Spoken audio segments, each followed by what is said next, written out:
São cerca de 15 milhões de brasileiros que podem ser portadores de algum tipo de doenças raras. E isso é muito complexo, visto que muitas pessoas podem sofrer com essas doenças e elas, na verdade, são muito pouco esclarecidas ainda aqui no Brasil. E hoje a gente vai conversar com um pai que enfrenta uma grande batalha com sua filha, a pequena Jade, de 8 anos. Jade tem a doença chamada Tay-Sachs e a gente vai conversar com ele sobre a rotina da Jade, quais são os obstáculos que ele enfrenta enquanto pai e também que Jade enfrenta para poder se tratar.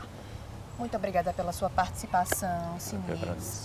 Conta pra gente como é que é a rotina de Jade, como é que foi esse momento para vocês de descobrir que ela tem uma doença de difícil tratamento. Conta pra gente.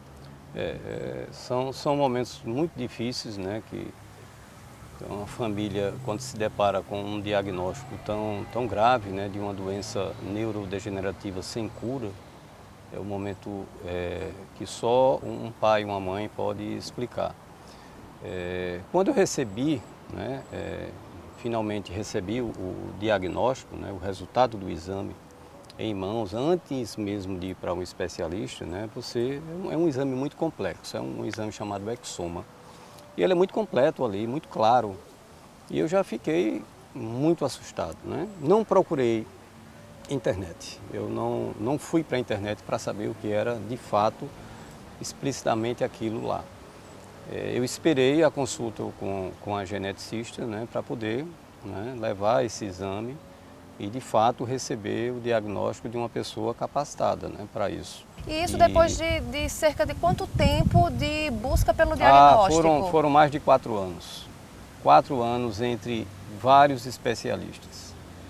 Isso começou quando ela tinha também 4 anos de idade, mais ou menos? Foi mais ou menos em torno de 4 anos de idade, né, que começaram a aparecer os primeiros sintomas, que era sensibilidade à luz e ao barulho, o que chamava mais atenção na época, e uma vozinha meio que embolada. Ela falou algumas palavras, né? Ela tinha dificuldade de falar, ela entrou na fono, mas até então nem fono, nem pediatra suspeitaram absolutamente de nada, né? Mas aí foram 4 anos de muita luta entre especialistas, né? A gente perde muito tempo porque, como é uma doença neurodegenerativa, se a gente começasse a tratar, não é, há 4 ou 5 anos atrás... Quando vocês perceberam os primeiros sintomas? Pois né? a gente tinha muito mais condições, né? Ela certamente hoje não teria um quadro avançado, né? Porque Jade, ela praticamente não fala mais. A parte motora também é uma outra que afetou, não é, muito. Ela não anda mais só. E antes dos 4 anos, ela ainda conseguia andar? Não, antes dos 4 anos era normal, absoluto. Se você conhecesse Jade com 3 anos de idade, você não ia suspeitar de absolutamente nada. Era uma criança normal, né? Falava, né? Esperta, enfim. De fato, a partir dos 4 anos é que a gente começou a perceber. E aí, então, vocês se depararam tanto com a questão da dificuldade de encontrar profissionais que conhecessem a fundo a patologia, quanto também os tratamentos são caríssimos. É aquela questão, quando a gente começa a se envolver nas pesquisas, nos estudos, a gente começa a interagir com pais, né? Com os pais de crianças com essa doença, porque isso, a Tay-Sachs, quase ninguém conhece, mas é uma doença do século retrasado, né? Foi descoberto no ano de 1800 e alguma coisa, né? Então, não é uma coisa que surgiu agora. Mesmo assim, há uma falta de conhecimento. Quando a gente começa a investigar de fato, a gente percebe que as universidades de medicina na Paraíba não têm um curso não tem uma cadeira de doenças raras. Não tem um curso de especialização de doenças raras, não é? E eu acho assim, de fato, é complicado o diagnóstico, é complicado sim, porque são mais de 8 mil doenças raras no mundo. Mas quando você consegue estudar os sintomas dessas doenças, porque doenças raras, 80% das doenças raras são de origem genéticas.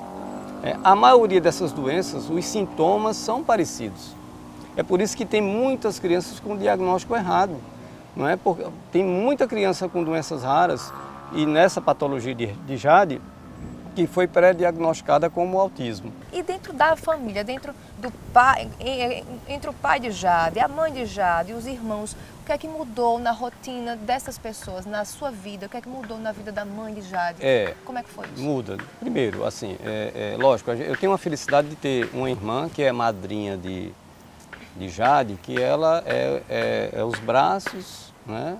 São as mãos e as pernas minhas. Ela é uma pessoa que está o tempo todo junto, né? Que dá o apoio até financeiro. A mãe mesmo, Daisy, ela se dedica o tempo todo, porque ela é que tem que estar o tempo todo, dar atenção.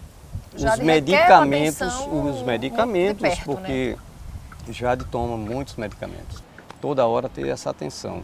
E a mãe não trabalha, a mãe está se dedicando exclusivamente a essa questão, né, de Jade. Então é uma luta que envolve todo mundo que está ao redor realmente de Jade. Todo mundo, especificamente, sou eu, a mãe, a minha irmã e pouquíssimos amigos. Quando a gente observa qualquer paciente enfrentando uma patologia, enfrentando uma dificuldade, a gente sabe que quando envolve um tratamento, mas envolve sentimento, envolve amor, afetividade, ali ao redor, né, apoio, a gente sabe que isso também contribui, né? Isso também contribui, inclusive, com o bem-estar de todos, porque uma doença de uma pessoa que a gente ama não afeta só aquela pessoa, afeta a todo mundo, né? Que está ali, que está ao redor, que ama também, né? A gente sabe então que todo mundo meio que adoece um pouco junto. Exatamente. Também. É assim, o que é que Jade precisa mais?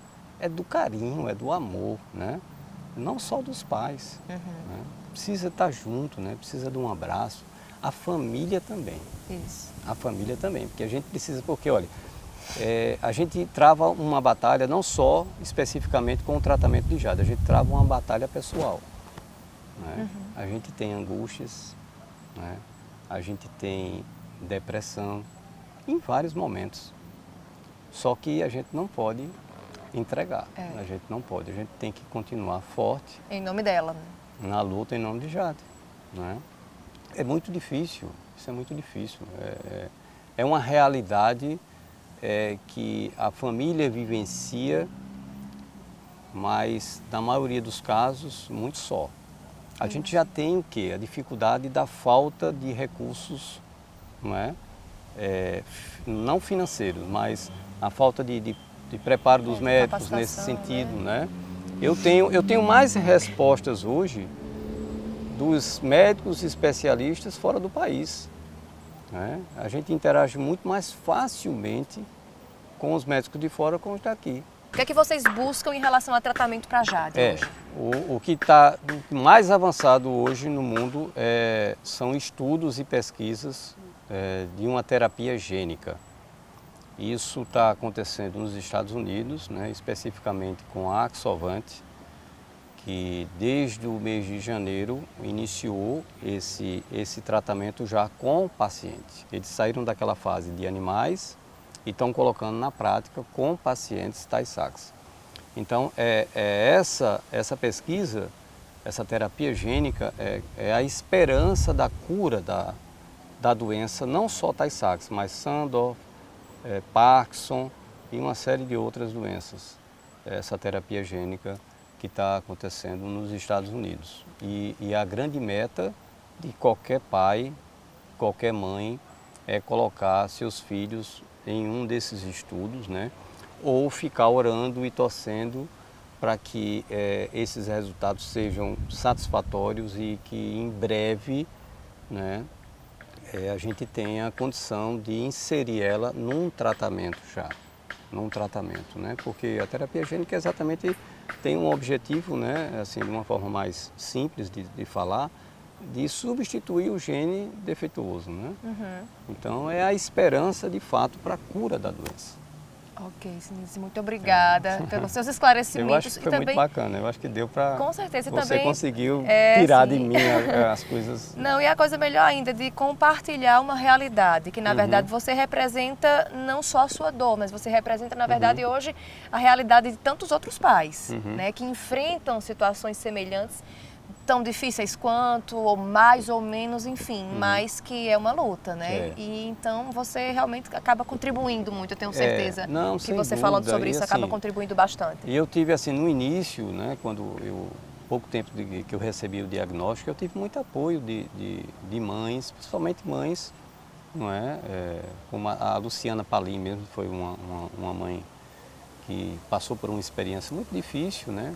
E me passou também, mesmo com tanta dificuldade que ela passou. A Rosana mesmo é outra do Rio de Janeiro também, que no momento que eu mais precisei, eles estavam juntos, Perto, né? né? E é esse o papel que eu procuro hoje, né? Com tantas e tantas famílias que já procuraram a gente, né?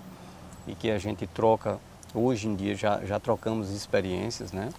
Porque o primeiro momento chega para a gente com uma série de dúvidas, né? De aflições, né? de angústias. E com o tempo depois, essas pessoas estão no mesmo nível que você, ou até mais. E isso é o fortalecimento, né? Para que a gente continue lutando, não é? Em busca, né? dessa bendita cura que tenho fé em Deus que deve chegar o mais rápido possível. Se Deus quiser, se Deus quiser. Muito obrigada também pela sua companhia. Eu espero que você tenha gostado, que tenha compreendido um pouco dessa luta das famílias que enfrentam aí as doenças raras. Obrigada pela sua presença também do outro lado da telinha e até a próxima.